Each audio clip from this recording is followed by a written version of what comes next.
Bienvenidos a una nueva sesión de Plan Lector 1 en la Universidad Sergio Arboleda, sede Santa Marta. Para esta sesión, usted ha tenido que leer La Crónica Sinatra está resfriado del autor estadounidense Gay Talis. Lo primero, hablarles apenas un detalle sobre el autor. Es un estadounidense que nació el 7 de febrero de 1932, tiene 88 años de edad y es uno de los cofundadores del género periodismo narrativo junto con el también estadounidense Tom Wolfe. En esta crónica se trabaja con un personaje, el personaje es Frank Sinatra, uno de los artistas más influyentes del siglo pasado. Vivió entre 1915 y 1998 y dejó una huella imborrable en varios campos en los que incursionó, no solo la música, sino también el cine y la producción audiovisual. Pero realmente de lo que vengo a hablarles hoy es sobre las diferencias entre dos tipos de periodismo, el periodismo informativo y el periodismo narrativo a través de esta crónica que pertenece al segundo. Lo primero es decirles que en ambas modalidades de periodismo se parte de hechos reales, no está admitida la ficción y en los dos casos se informa sobre asuntos que son de interés público. Esas son las características que son afines para ambas modalidades. El hecho de que sean reales, verdaderos los acontecimientos, que sea información de interés público y que no admita de ninguna manera la presencia de ficción o de hechos imaginarios. Pero vamos a las diferencias, que es lo que nos convoca. Lo primero es que el informativo explica de forma plana qué pasó, cómo, quiénes están involucrados, dónde, cuándo, es decir, da respuesta a las 5 WH. Mientras que en el periodismo narrativo se narra de forma detallada esas circunstancias donde ocurrieron los hechos, se describe el lugar de esos acontecimientos, se explica el por qué, el para qué y ofrece una visión mucho más profunda de ese hecho que nos cuentan en el informativo. En el primero se incluye el contexto de los hechos, pero en el segundo no solo se incluye el contexto, sino que se establecen conexiones entre esos hechos que van mucho más allá de lo obvio.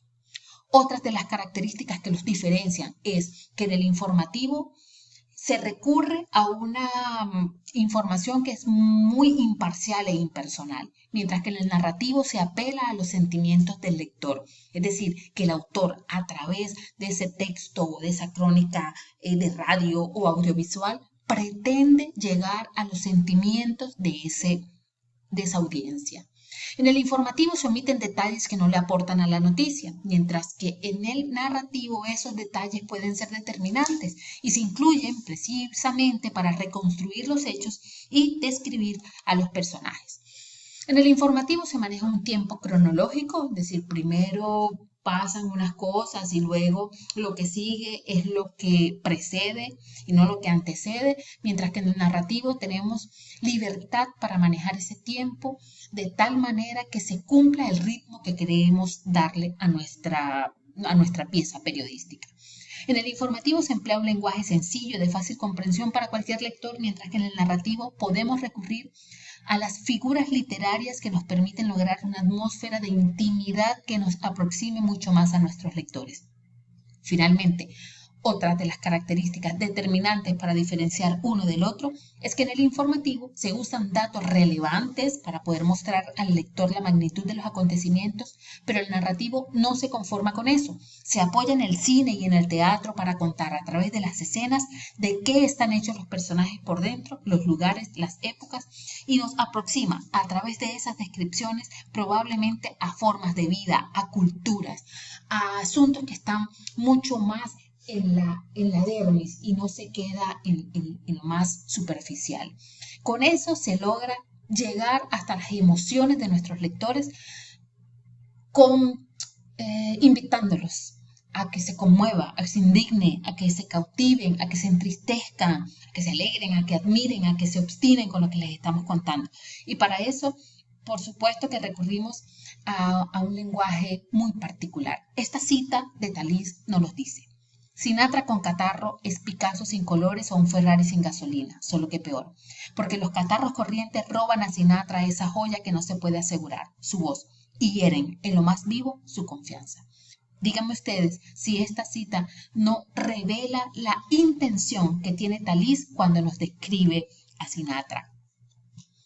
Otra descripción fantástica de la lectura. Como siempre, estaba vestido impecablemente. Llevaba un traje gris con chaleco, un traje de corte clásico, pero forrado de seda vistosa. Parecía que se había sacado brillo a sus zapatos británicos hasta en la suela. También llevaba, como todos parecían saber, una convincente peluca negra, una de las 60 que posee, la mayor parte de las cuales están confinadas a los cuidados de una insignificante viejecita que, con el pelo en una pequeña bolsa, le sigue a todas partes cuando actúa. Es decir, imagínense ustedes lo importante que era ese señor y su presencia, su imagen, que la cuidaba de manera impecable. El lenguaje en el periodismo narrativo, nos lo dice Martín Caparrós. La palabra no señala, no denuncia, sino que evoca, retrata, sugiere, reflexiona, construye. Fíjense ustedes que necesariamente invita a ese lector a que no se quede con lo explícito, sino que aumente ese nivel de complejidad y vaya a hacer inferencias a partir de lo que se le está contando. Y no solo eso, sino que fije una posición y transforme ese nivel de lectura literal a un nivel de lectura crítico en el que nos combina a ser mucho más incisivos en la información que tenemos y a poder fijar una posición frente a lo que se nos está presentando. Un propósito a partir de estos contenidos que vamos a estar revisando en el taller que tienen que ver con periodismo narrativo. Volverlos curiosos, amantes, viciosos de un género periodístico que es capaz de generar emociones fantásticas sin separarse del objetivo supremo de cualquier pieza periodística: informar hechos que son de interés público. Pero les digo una cosa, un dicho muy venezolano: pónganse las alpargatas porque lo que viene es joropo.